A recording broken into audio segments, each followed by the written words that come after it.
परमेश्वराच्या पवित्र नावाला गौरव असो. दुप्पट सन्मानास पात्र आमचा परमेश्वर आहे आणि त्याच्या लोकांच्या जीवनामध्ये अद्भुते करणारा तो देव आहे. मागील दिवसांमध्ये आम्ही ऐकलं, आम्ही पाहिलं की देव त्याच्या लोकांमध्ये कशा पद्धतीने काम करत आहे. आणि प्रभूला गौरव असो की आज पुन्हा एकदा ही सुंदरशी वेळ देवापण आम्हाला दिली की आम्ही देवाच्या वचनामधून ऐकावं.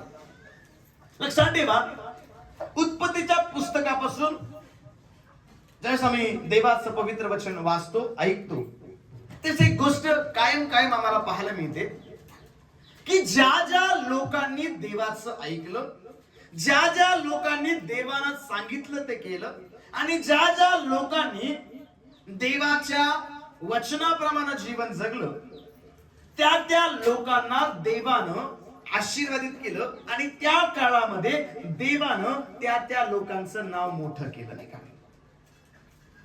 याचाच अर्थ देवाला त्याचं ऐकणारे लोक आवडतात. आमेन म्हणाल का हो? हालेलुया. आम्ही वचनामध्ये जर पाहिलं, पहिला शमूएलाचं पुस्तक याचा 15वा अध्याय आणि 22 वचनामध्ये असे लिहिले, यज्ञापेक्षा आज्ञा पालन बरं. नाही का? देवाला यज्ञ आवडत नाही, तर देवाला यज्ञापेक्षा काय आवडतं? आज्ञा पाळणं. आणि आज्ञा पाळणाऱ्या व्यक्तीच्या जीवनामध्ये, देवाची वाणी ऐकणाऱ्या व्यक्तीच्या जीवनामध्ये चमत्कार, अनुग्रह, आशीर्वाद, कृपा आणि अद्भुते ही आम्हाला पाहायला मिळतात. नाही का? बरेचदा आम्ही लोकांना विचारतो, तुम्ही आशीर्वादित कसे झाले?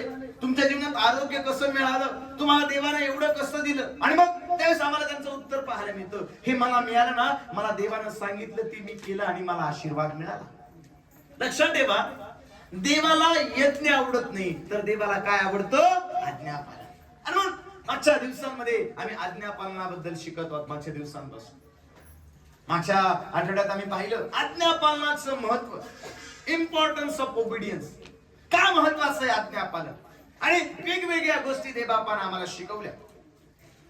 आज्ञापालन, आज्ञापालन, आज्ञापालन. नाही का? मागच्या 2 आठवड्यांपासून आम्ही आज्ञापालनाबद्दल शिकत आहोत. नाही का? आज्ञापालनाबद्दल देव आमच्याशी बोलत आहे, कारण देवाला आवडणारी गोष्ट आहे ती म्हणजे आज्ञापालन.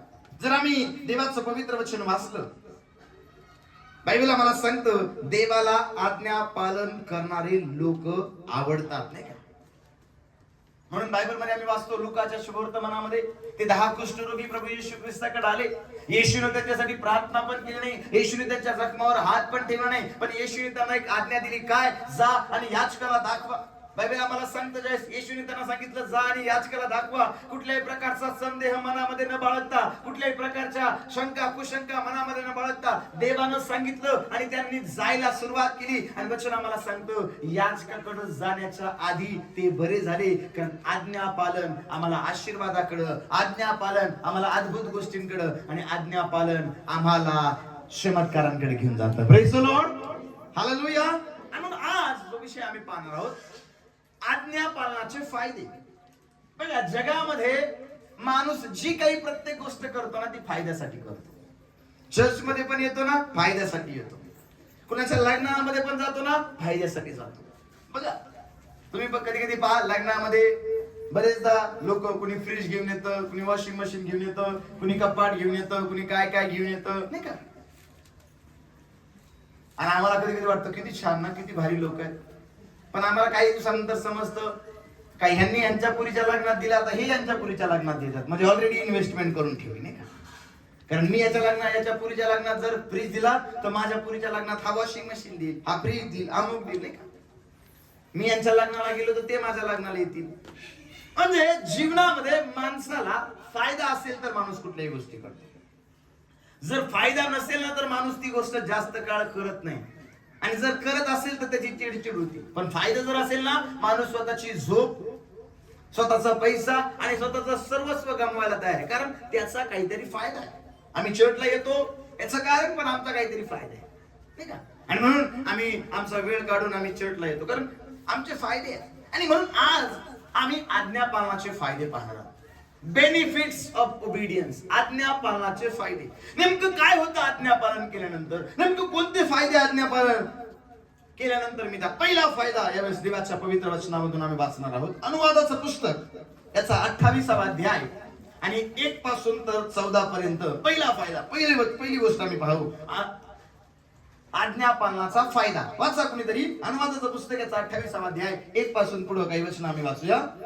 तुझा देव परमेश्वर याची वाणी तू लक्षपूर्वक ऐकशील आणि या ज्या सर्व आज्ञा आज मी तुला सांगतो त्या काळजीपूर्वक पाळशील तर तुझा देव परमेश्वर पृथ्वीवरील सर्व राष्ट्रापेक्षा तुला उच्च करेल. तू आपला देव परमेश्वर याची वाणी ऐकशील तर हे सर्व आशीर्वाद तुझ्याकडे धावत येतील. नगरात तू आशीर्वादित होशील व शेतीवाडीत तू आशीर्वादित होशील.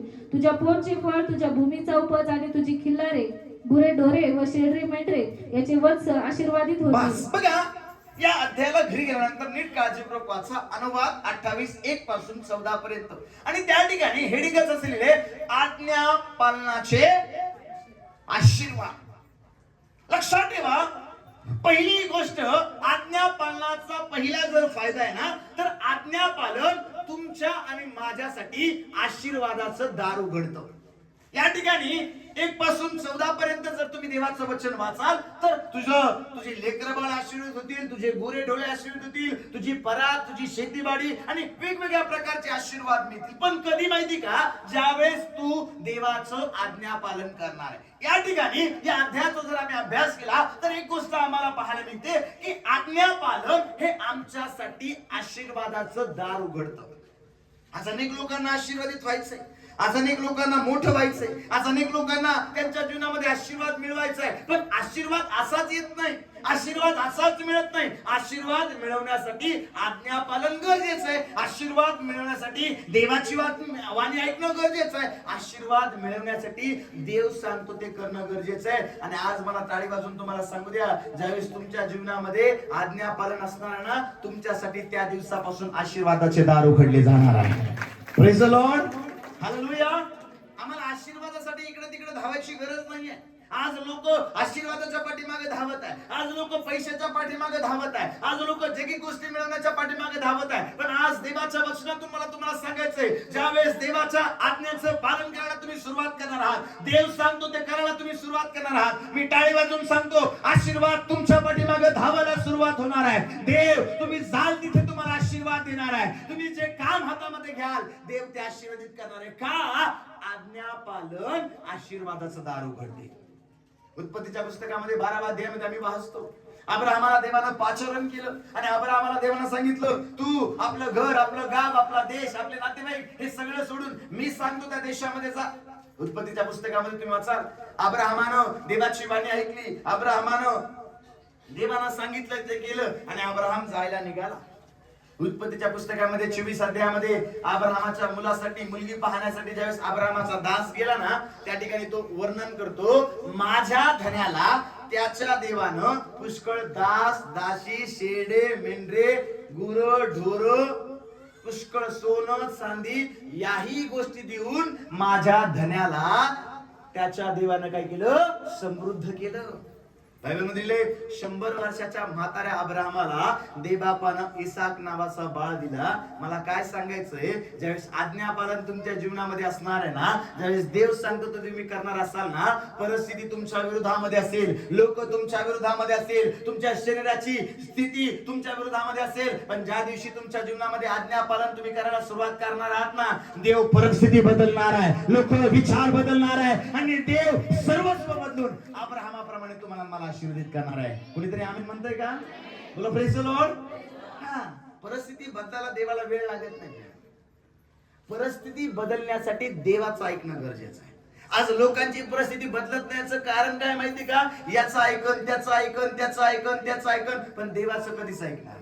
पण जो व्यक्ती देवाचं ऐकतो ना, माझा विश्वास आहे तो त्याच्या कामधंद्यामध्ये, त्याच्या शेतीवाडीमध्ये, त्याच्या बिझनेस मध्ये, त्याच्या घरामध्ये, त्याच्या कुटुंबामध्ये आशीर्वादित झाल्याशिवाय राहणार नाही. कारण आज्ञापालन आशीर्वादाचं दार काय करते? उघडते.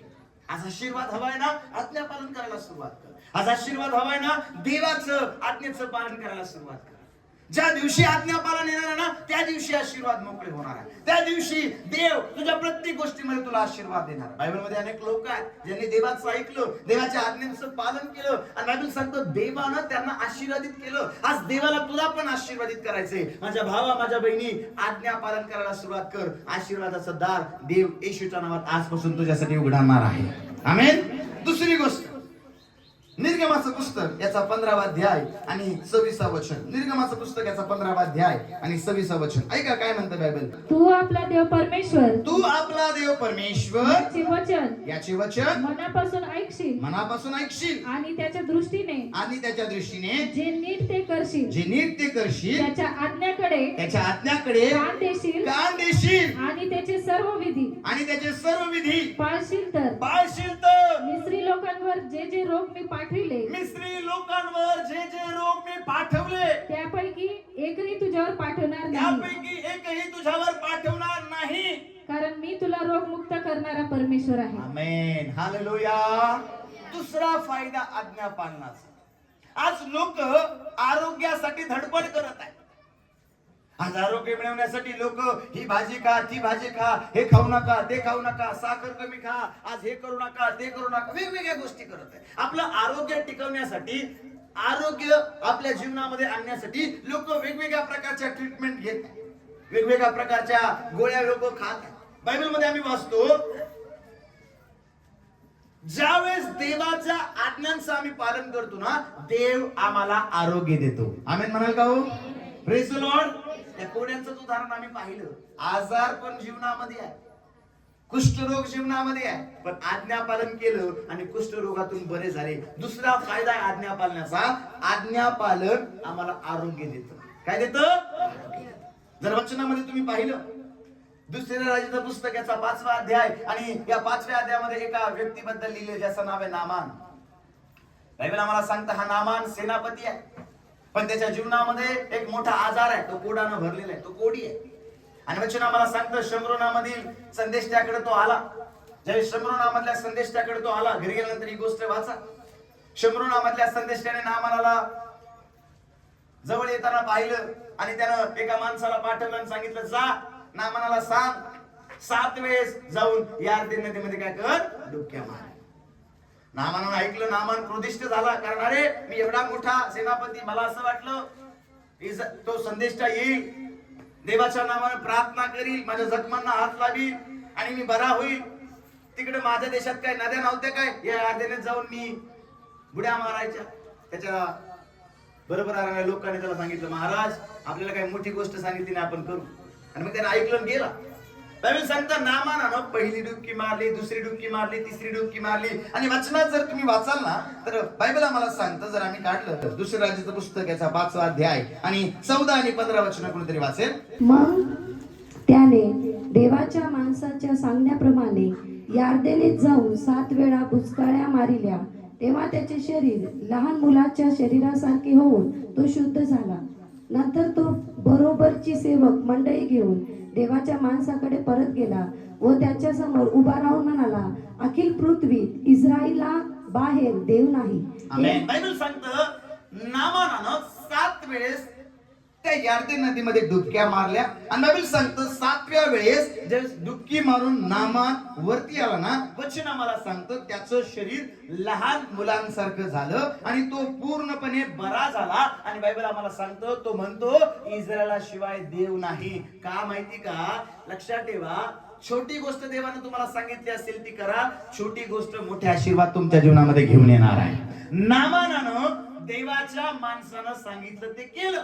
आणि बायबल सांगतं त्याच्या जीवनातला कुष्ठरोग, त्याच्या जीवनातलं कोड हे कायमस्वरूपीचे त्याला सोडून गेलं आणि त्याचं शरीर लहान लेकरासारखं झालं. योहानाचं शुभवर्तमान याचा 9वा अध्याय जर आम्ही काढला आणि या 9व्या अध्यायामध्ये देवाचं पवित्र वचन आम्हाला सांगतं की येशू एका जन्मअंधाला दृष्टी देतो. बायबल आम्हाला सांगतं, जर आम्ही वाचलं योहानाचं शुभवर्तमान याचा 9वा अध्याय आणि 7वं वचन वाचा बरं कुणीतरी. 9वा अध्याय 7वं वचन. आणि त्याला म्हटले जा शिलो म्हणजे पाठविलेला नावाच्या तळ्यात धू. मग त्याने जाऊन धुतले व तो डोळ्यास होऊन आला. तो डोळस होऊन आला. या ठिकाणी काय जन्मांध्याची गोष्ट आहे. येशू ख्रिस्तानं त्याच्या डोळ्याला बायबल आम्हाला सांगतो चिखल लावला आणि बायबल आम्हाला सांगतो येशू ख्रिस्तानं सांगितलं जा आणि शिलो नावाच्या त्या तळ्यामध्ये जाऊन हे डोळे धु. बायबल सांगतो हा आंधळा गेला आणि त्यानं शिलो नावाच्या त्या तळ्यामध्ये आपले डोळे धुतले आणि बायबल सांगतो जसे डोळे धुतले तसा तो डोळ झाला, पाहायला लागला, आंधळ्याला दृष्टी आली. आज मला तुम्हाला सांगू द्या, देवाचं पवित्र वचन सांगत आहे जर आज्ञा पालन तुम्ही कराल ना, आरोग्य येशूच्या नावात तुमच्या जीवनामध्ये येणार आहे. आरोग्यासाठी इकडे तिकडे भटकायची गरज पडणार नाही. आरोग्यासाठी ही ट्रीटमेंट ती ट्रीटमेंट घ्यायची गरज पडणार नाही. का? कारण बायबल सांगतो यहोवा राफा, आरोग्य देणारा देव आमच्या बरोबर आहे. जर देवानं या आंधळ्याला दृष्टी दिली, जर देवानं नामनाचे पोट बरे केले, जर देवानं त्या कुष्ठरोग्यांना बरं केलं, तर येशू मला पण बरं करणार आहे. पण आज देवाची आज्ञा पाळणारी लोक बना, कारण आज्ञा पालन तुम्हाला आरोग्याकडे घेऊन जाणार आहे. Praise the Lord. दुसरा फायदा आहे आज्ञा पालनाचा, आरोग्य. तिसरा फायदा आपण वाचूया उत्पत्तीचं पुस्तक याचा 6वा अध्याय आणि 22वा वचन. नोहाने तसे केले, नोहानं तसं केलं, देवाने त्याला जे काही सांगितले देवानं त्याला जे काही सांगितलं ते त्याने केले. ते त्यानं केलं. पुढं मग परमेश्वराने नोहाला सांगितले, हा. तू आपल्या सगळ्या कुटुंबासह तारावर चल, हा. कारण मी पाहिले आहे की या पिढीत तूच माझ्या पुढे नीतिमान आहेस. हा. सर्व शुद्ध पशुपैकी नरमाद्या 7-7 आणि अशुद्ध पशुपैकी नरमाद्या 2-2 आणि आकाशातील पक्षापैकी नरमाद्या 7-7 बरोबर घे. बघा बायबल मला सांगतं या ठिकाणी देवानं नोहाला आज्ञा केली. काय? की गोफेर लाकडाचं काय बनव, दारू बनव.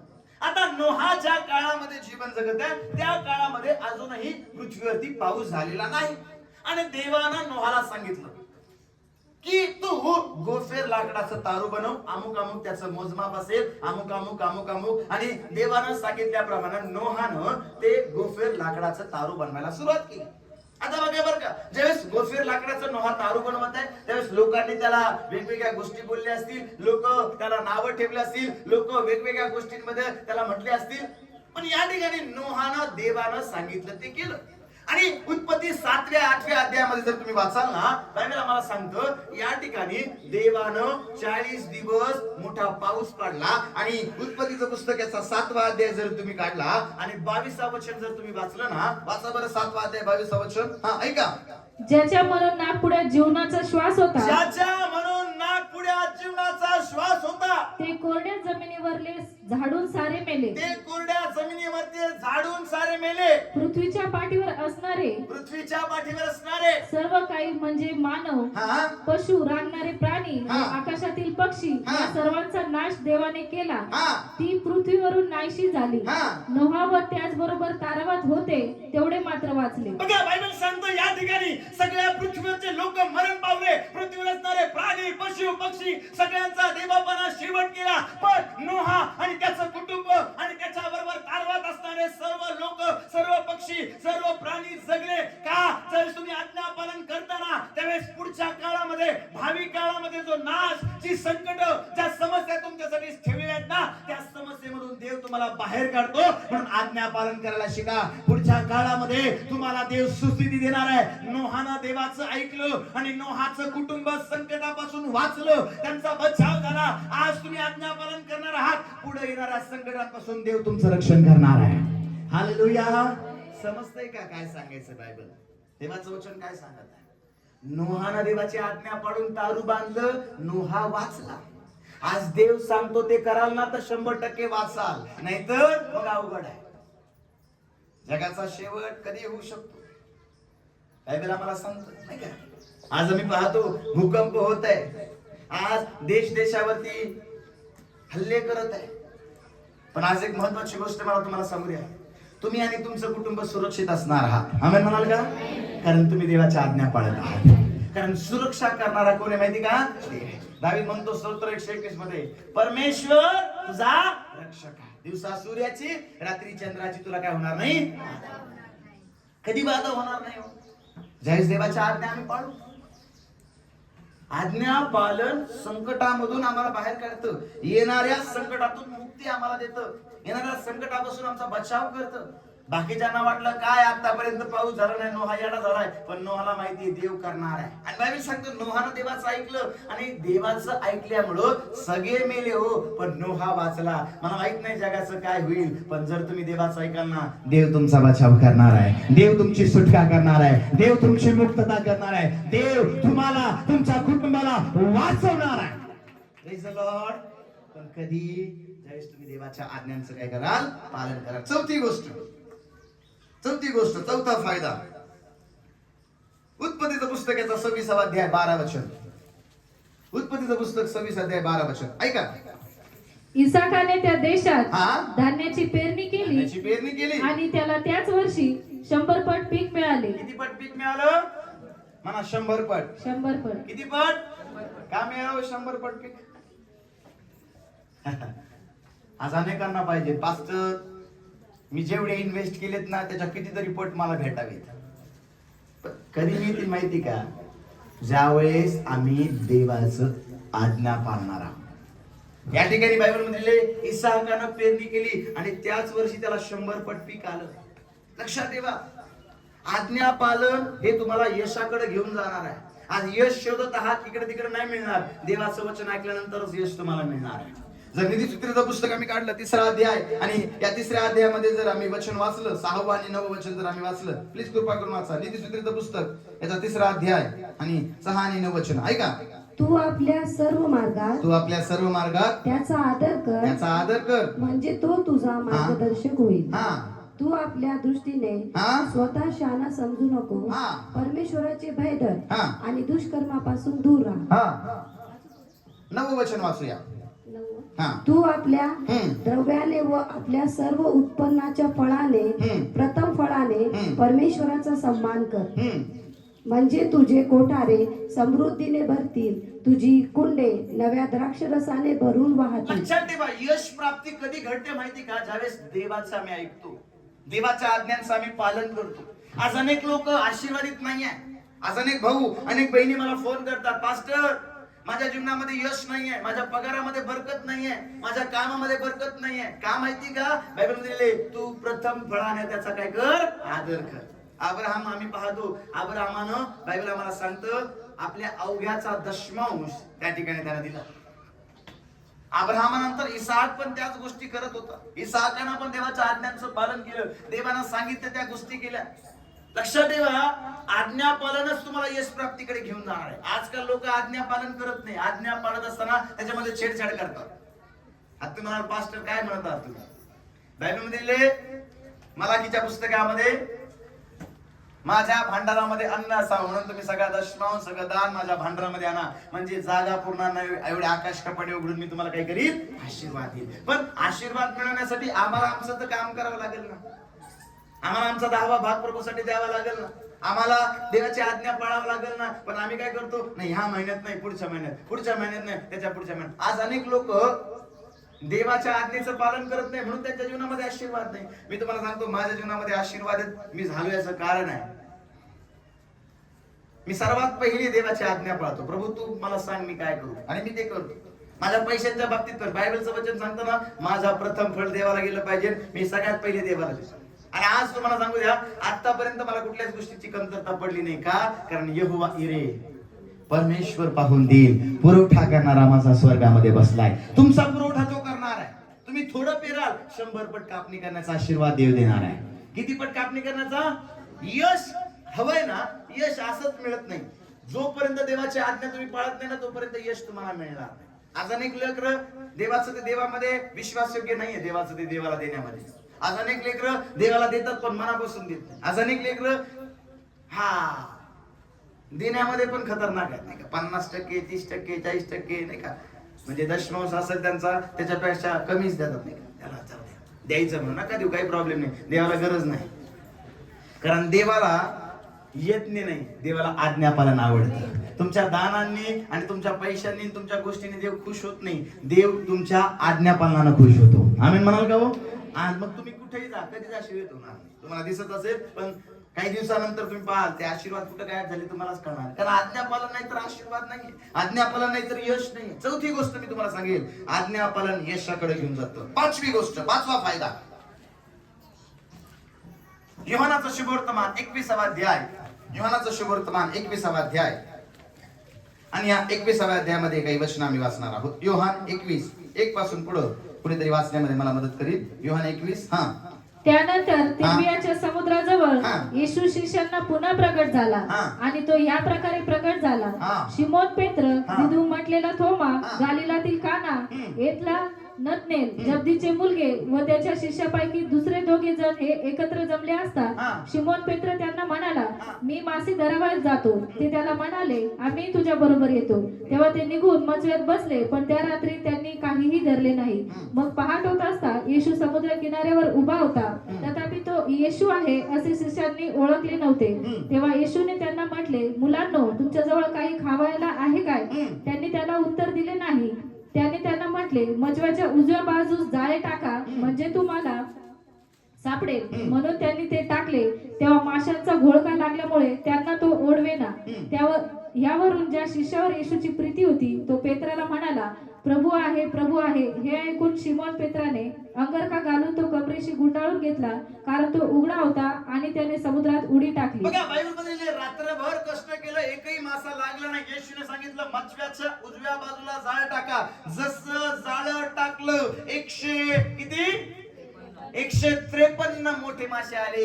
ते जाळ त्यांना ओढता येईना. मी तुम्हाला सांगतो, देव सांगतो ते करायला सुरुवात करा. देवाची आज्ञा पाळायला सुरुवात करा. अलौकिक गोष्टी देव करायला सुरुवात करणार आहे. अद्भुत गोष्टी देव करायला सुरुवात करणार आहे. आतापर्यंत कष्ट केलं, एकही मासा नाही आला, पण येशूने सांगितलं, आज्ञा पाळली, जाळ टाकलं, 153 मासे देवानं पाठवले. चमत्कार करणारा देव आमच्या बरोबर आहे. आज त्याच्या आज्ञा पाळा, चमत्कार तुमच्या जीवनामध्ये घडायला सुरुवात होणार आहे. अद्भुत देव करायला सुरुवात करणार आहे. जे नव्हतं ते होतं असं करायला देव सुरुवात करणार आहे. तुमच्यासाठी देव अद्भुत गोष्टी करणार आहे. अलौकिक चमत्कार तर घडणारच आहे तो, पण आज्ञा पालन करायला सुरुवात करा. लूक 5 मध्ये पण हेच लिहिले नाही का, मासे इतके मासे आले का जाळं फाटायला लागलं. बायबलमध्ये आम्ही वाचतो, पहिली राजाच्या पुस्तकामध्ये 17व्या अध्यायामध्ये बायबल आम्हाला सांगतं, देवाच्या सेवकाने त्या विधवा स्त्रीला सांगितलं, जा माझ्यासाठी पाणी घेऊन ये आणि येता येता भाकरीचा तुकडा घेऊन ये. वचन आम्हाला सांगतं, या स्त्रीकडे आता खायला काहीच नाहीये. ती म्हणते, आमच्याकडे थोडं पीठ आहे, थोडं तेल आहे, आम्ही भाकर खाऊ आणि मरून जाऊ, कारण दुष्काळ पडलेला आहे, आमचं मरण होणार आहे. देवाचा सेवक म्हणतो, मी सांगतो ते कर. बायबल सांगतो ती घरी गेली. तिच्या मनामध्ये वेगवेगळे प्रश्न होते. आता करायचं काय? मुलाला भाकर द्यायची का मी खायची का देवाच्या सेवकाला द्यायची? पण प्रभूला गौरव असतो. त्या स्त्रीनं काय केलं माहितीये का? स्वतःचा विचार केला नाही, मुलाचा विचार केला नाही, देवाच्या सेवकाचा. देवाच्या सेवकानं जे सांगितलं ते तिने ऐकलं. आज्ञा पालन तिनं केलं. देवाच्या सेवकाची आज्ञा तिनं पाळली. बायबल सांगतं, घरी गेली, भाकर बनवून आणली आणि भाकर आणून तिनं देवाच्या सेवकाला एलियाला दिली. बायबल सांगतं, एलियाने ती भाकर खाल्ली आणि एलियाने तिला आशीर्वाद दिला. आणि बायबल सांगतं, जोपर्यंत दुष्काळ संपत नाही ना, तोपर्यंत तिचं पीठ, तोपर्यंत तिचं तेल संपलं नाही. देवाने तिचा पुरवठा केला. आजपासून आज्ञा पालन करा. पुरवठा करायला देव सुरुवात करणार आहे. चमत्कार करायला देव सुरुवात करणार आहे. जे नव्हतं ते होतं असं करायला सुरुवात करणार आहे. देव सांगतो ते करा. आशीर्वाद, अलौकिक गोष्टी, चमत्कार घडणारच आहेत. Praise the Lord. 153 आतापर्यंत मासे कुठे गायब होते, कुठे गेले ते माहित नाही, पण देवानं सांगितलं, ऐकलं, लगेच 153 मासे आले. लक्षात ठेवा, आतापर्यंत हातपाय मारून झालं, पण काही घडलं नाही. देव सांगतो ते करा. देव 153 मासे पाठवायला तयार आहे. देव अद्भुत गोष्टी करायला तयार आहे. आज आज्ञा पालन तुम्हाला त्या ठिकाणी अलौकिक चमत्कारांकडे, अलौकिक गोष्टींकडे घेऊन जाणार आहे. 6वी गोष्ट, निर्गमाचं पुस्तकाचा 14वा अध्याय 15, 16, 17 आधी वाचूया आपण. निर्गम 14, 15, 16, 17. मग परमेश्वर मोशेला म्हणाला, माझा धावा करीत काय बसलास? काय बसला? इस्रायल लोकांना सांग की पुढे चला. तू आपली काठी उचलून आपला हात समुद्रावर उगार व त्याचे 2 भाग कर. म्हणजे इस्रायल लोक भर समुद्रात कोरड्या भूमीवरून चालतील. आता 20-21 वाचा. 21-22. मोशेने आपला हात समुद्रावर उगारला. मोशेनं आपला हात समुद्रावर उगारला. तेव्हा परमेश्वरानं रात्रभर पूर्व दिशेचा पूर्व दिशेचा जोराचा वारा वाहून समुद्र मागे हटविला. त्यामुळे पाण्याचे 2 भाग झाले पाण्याचे 2 भाग व झाले मधली जमीन कोरडी झाली. मधली जमीन कोरडी झाली. इस्रायल लोक भर समुद्रात कोरड्या जमिनीवरून चालू लागले आणि उजवी डावीकडील पाणी त्यांच्यासाठी भीतीसारखे झाले. लक्षात ठेवा, या ठिकाणी बायबल आम्हाला सांगतं, देवानं मोशेच्या द्वारे 400 वर्षाच्या गुलामगिरीतून इस्रायल लोकांना बाहेर काढलं. बायबल आम्हाला सांगतं, आता इस्रायल लोकांना एक मोठी समस्या आहे. समोर तांबडा समुद्र आहे, दोन्ही बाजूला डोंगर आहे, पाठीमागं फारोचं सैन्य लागले. फारो या लोकांवरती चिडलाय. लोकांना असं वाटत आहे, लोक म्हणत आहे, आम्हाला मिस्र देशात का कबरा नव्हता का, आम्हाला इथं मारायला आणलं का. मोशे प्रार्थना करत आहे. मोशे लोकांना सांगत आहे, तुम्ही शांत व्हा, परमेश्वर तुमच्यासाठी लढेल. आणि मोशे प्रार्थना करत असताना, देवाला आवाज देत असताना, देवानं मोशेला सांगितलं, उठ, माझा धावा करत काय बसलाय, आपल्या हातामध्ये जी काठी आहे ती घे आणि समुद्रावर उगार. लक्षात ठेवा, काठी सर्वसाधारण आहे. मोशे एक मेंढपाळ होता म्हणून मेंढरांना मारायची ती काठी आहे, पण देवानं सांगितलं, ही काठी घे आणि समुद्रावर उगार. आणि 21 आणि 22 वचनामध्ये आम्ही पाहतो, मोशेनं देवाचं ऐकलं, काठी समुद्रावरती उगारली. देवानं वारा वाहविला आणि बायबल सांगतं, पाणी भिंतीसारखं झालं आणि भर समुद्राच्या मधोमध देवबापानं इस्रायल लोकांना बाहेर काढलं आणि मिस्री लोकांवरती देवानं त्यांना विजय दिला. आज मला तुम्हाला सांगू द्या, तुमच्याकडे काठी आहे मला माहित नाही, तुमच्याकडे कोणती गोष्ट मला माहित नाही, पण तुमच्याकडे जी छोटी गोष्ट आहे ना, त्याच्यामधून देव तुमची सुटका करणार आहे. देव पाणी त्या ठिकाणी पाण्यामधून रस्ता काढणार आहे तुमच्यासाठी आणि माझ्यासाठी. देव तांबडा समुद्र तू भागणार आहे, पण देवाची आज्ञा पाळा. देव सांगतो ते का, काठी उगारणं तुमचं काम आहे, समुद्र तू भागणं देवाचं काम आहे. देव समुद्र तू भागायला तयार आहे. देव तुमची सुटका करायला तयार आहे. देव तुम्हाला त्या सैतानाच्या तावडीतून बाहेर काढायला तयार आहे. देव आसरातून तुम्हाला बाहेर काढायला तयार आहे, पण काठी उगारायला तुम्ही तयार आहात का? हालेलुया. किती लोकांना समजत आहे, काठी उगारणं माझं काम आहे, समुद्र दुभागणं होईन का पास्टर? प्रार्थना केल्यावर होईन का? उपवास केल्यावर होईन का? नाही होणार. Praise the Lord. लक्षात ठेवा, मोशेनं देवाचं ऐकलं, काठी उगारली, समुद्राचे 2 भाग झाले. मिस्री लोकांवरती देवानं त्यांना विजय दिला. मिस्री लोकांपासून देवानं त्यांची सुटका केली. आज माझ्या बहिणी, माझ्या भावा आजारामध्ये आहे, बंधनामध्ये आहे, कर्जामध्ये आहे, व्यसनामध्ये आहे, पापामध्ये आहे. देव तुला सुटका देणार आहे, पण आजपासून देवाची आज्ञा पाळायला सुरुवात कर. देवाचं वचन ऐकायला सुरुवात कर. देवाच्या आज्ञेचं पालन करायला सुरुवात कर. येशूच्या नावात मोठी सुटका, येशूच्या नावात फ्रीडम, येशूच्या नावात देव आज तुला बाहेर काढणार आहे. आमेन. देवानं इस्रायल लोकांना त्या समुद्रातून बाहेर काढलं. काय येशू आज आम्हाला समस्येतून बाहेर काढणार नाही? Praise the Lord. आज्ञा पालनाचा 6वा फायदा आहे सुटका. सुटका पाहिजे ना, आज्ञा पालन करा. सुटका पाहिजे ना, देव सांगतो त्या गोष्टी करा. 7वी गोष्ट आपण वाचूया. 7वी गोष्ट, यहोशुआचं पुस्तक 6वा अध्याय 1 पासून पुढे वाचूया. ऐका. इस्रायल लोकांच्या भीतीमुळे हा. यरीहोच्या वेशी मजबूत लावून घेण्यात आल्या होत्या. हा. कोणी बाहेर गेला नाही की हा. आत आला नाही. हम्म. परमेश्वर यहोशुआला म्हणाला, पहा, यरीहो व त्याचा राजा, त्याचे पराक्रमी वीर मी तुझ्या हाती दिले आहेत. तुम्ही सगळे योद्धे या नगराभोवती एक प्रदक्षिणा घाला. असे 6 दिवस करा. 7 याजकांनी 7 रणशिंगे घेऊन कोशापुढे चालावे. 7व्या दिवशी तुम्ही नगराला 7 प्रदक्षिणा घालून आणि याजकांनी रणशिंगे फुंकावी. रणशिंगे फुंकली जात असताना त्याचा दीर्घनाद कानी पडताच सर्व लोकांनी मोठा जयघोष करावा, म्हणजे नगराचा तट जागच्या जागी कोसळेल. मग तुम्ही प्रत्येकाने सरळ आत चालून जावे. नंतर नूनाचा मुलगा यहोशुआ याने याजकांना बोलावून म्हटले, कराराचा कोश उचलून घ्या आणि 7 याजक 7 रणशिंगे घेऊन परमेश्वराच्या कोशापुढे चाला. तो लोकांना म्हणाला, चला, नगराला प्रदक्षिणा घाला आणि सशस्त्र पुरुष परमेश्वराच्या कोशापुढे चाला. यहोशुआने लोकांना आज्ञा केल्याप्रमाणे 7 याजक परमेश्वरापुढे 7 रणशिंगे फुंकीत चालले. 15 पासून पुढे वाचूया आपण. 7व्या दिवशी अगदी पहाटेच उठून त्यांनी अशाच प्रकारे त्या नगराला 7 7 प्रदक्षिणा घातल्या, त्या दिवशी मात्र त्यांनी त्या नगराला 7 प्रदक्षिणा घातल्या. 7व्या वेळी याजक रणशिंगे फुंकीत असताना यहोशुवा लोकांना म्हणाला, जयघोष करा, कारण परमेश्वराने हे नगर तुमच्या हाती दिले आहे. हे नगर व त्यात जे काही असेल ते सर्व परमेश्वराला समर्पित करावे. मात्र राहाब वेश्येला आणि जे कोणी तिच्या बरोबर तिच्या घरी असतील त्यांना जिवंत ठेवावे, कारण आपण पाठवलेल्या जासूदांना तिने लपून ठेवले होते. तुम्ही मात्र समर्पित वस्तूपासून सर्वथा दूरच राहा. त्या समर्पित झाल्यावर त्यातली एखादी वस्तू तुम्ही घ्याल तर इस्रायलाच्या छावणीवर शाप आणून तिला संकटात घालाल. पण सर्व सोने, रुपे आणि तांब्याची सर्व लोखंडाची पात्रे परमेश्वराप्रित्यर्थ पवित्र होती, ती परमेश्वराच्या भांडारात जमा केली पाहिजे. बघा, बायबल मध्ये आम्ही वाचतो या ठिकाणी इस्रायल लोकांना येरिहो शहर जिंकायचं. बायबल आम्हाला सांगतं यहोशुवा त्यांचा नायक आहे आणि देवानं यहोशुवाला सांगितलं 7 दिवस या येरिहोला प्रदक्षिणा घाला. 7व्या दिवशी रणशिंग फुंका आणि 7व्या दिवशी रणशिंग फुंकल्यानंतर याजक त्या ठिकाणी पुढे चालतील, जे जे कार्य करतील. आणि बायबल आम्हाला सांगतं देवाचं ऐकलं.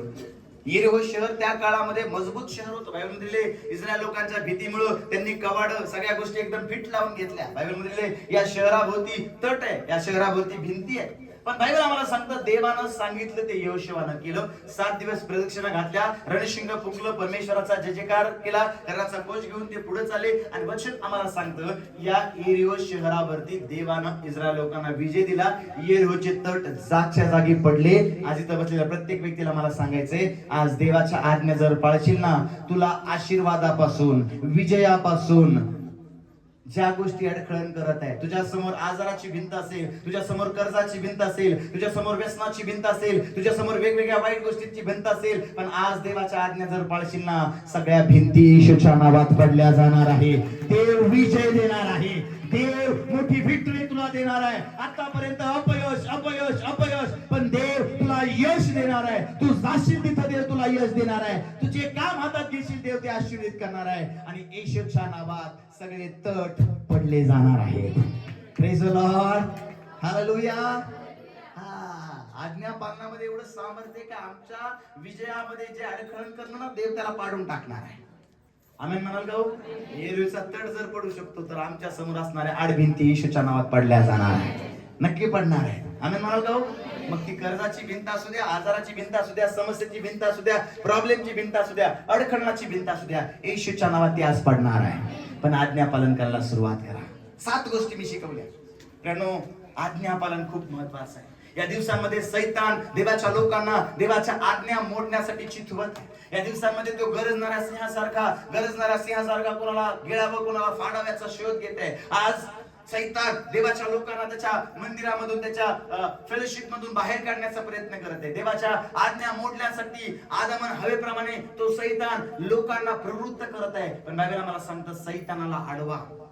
या दिवसांमध्ये सैतानाला अडवा. देवाच्या आज्ञांचं पालन करा, कारण आज्ञा भंग केल्यानंतर आशीर्वाद नाही मिळत, पण आज्ञा पालन केल्यानंतर आशीर्वाद मिळतो. पुढे आम्ही पाहणार आहोत आज्ञा भंग केल्यानंतर काय होतं. आज आम्ही पाहिलं आज्ञा पालनाचे फायदे. आणि आज जर प्रत्येक व्यक्ती इथं बसलेला जर देवाच्या वचनाचं आज्ञा पालन करणार ना, येशूच्या नावात आज ज्या गोष्टी आम्ही शिकल्या त्या प्रत्येक गोष्टी तुमच्या जीवनामध्ये घडणार आहेत. आमेन.